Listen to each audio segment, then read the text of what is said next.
Well, I'm joined now from Waterloo in Canada by Anne Fitz-Gerald, who's the director of the Balsillie School of International Affairs and a professor of international security. So in 2017, Emmanuel Macron's election promises, they vowed to provide further development aid to the region, return things like looted artifacts and downsize the military. Did he do much of that? And actually, where does it leave those pledges now if he's checking out? I don't think France is checking out. On the contrary, it's probably doing as much damage limitation and mitigation as possible.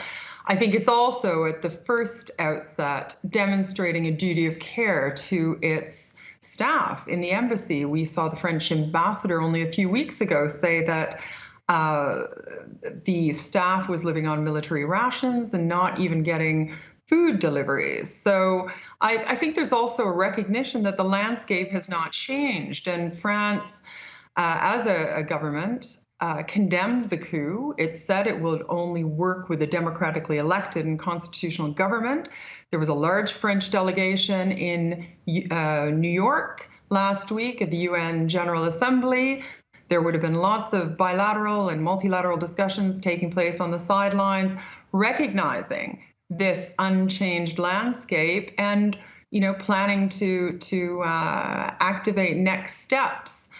France has given a lot of military support in the region, just like the United States. There's been great concern with the jihadist movements involving groups like Al-Qaeda, but also what's become known as the Islamic State of the Greater Sahara region. And it's the prevention of violent extremism that the military capability was focused on.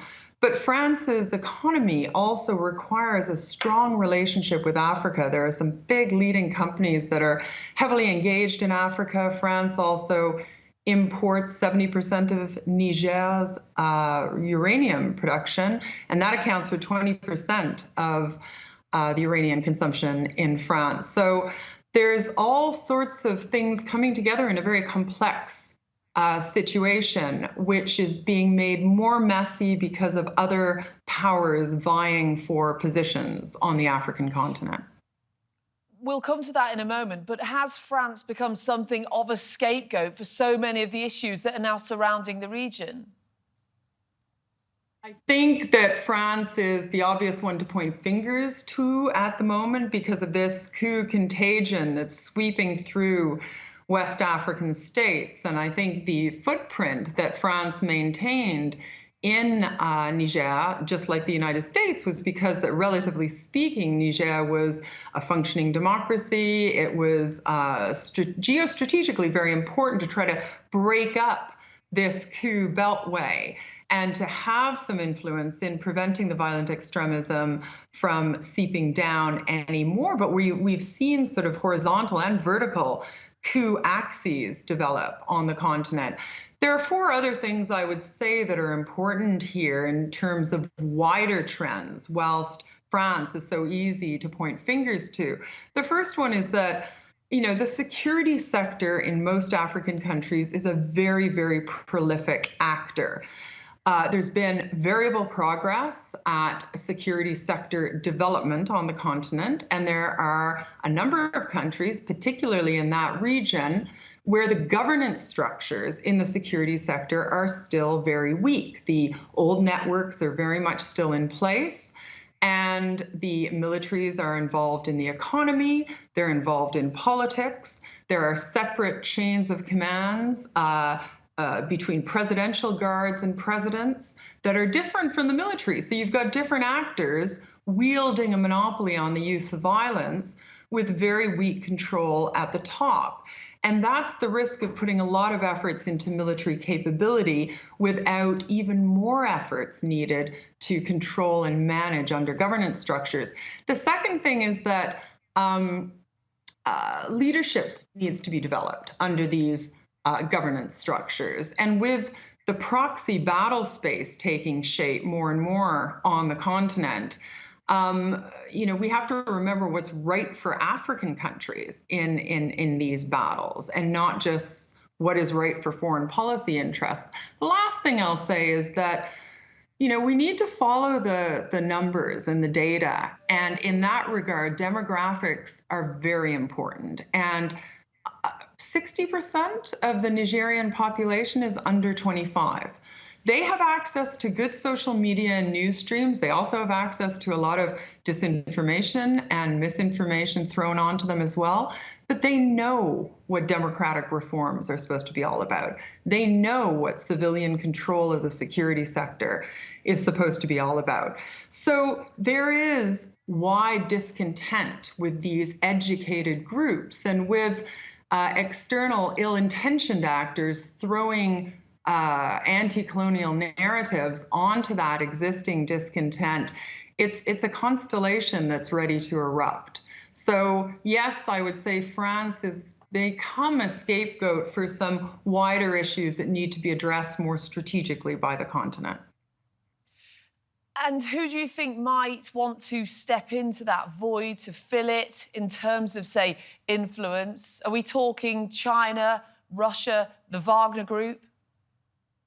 We're talking all of those actors, as well as the West. There has been a divide that has emerged, which is, on one hand, internally, the West and civilian-led governments versus the former and older military-led regimes. And there are actors that fall on different sides of that divide as well. Now, China is a very interesting case study and quite different from the others because they're pursuing and have been for a while now, a strategy of economic supremacy on the continent by way of building roads, rail, infrastructure, ports, buildings to make capital cities be fantastic for further investment that will invest on top of Chinese investment. And they haven't supported military capabilities so much, but they've bought a lot of political leverage and voice. Russia, on the other hand, doesn't have the economy to support that kind of strategy.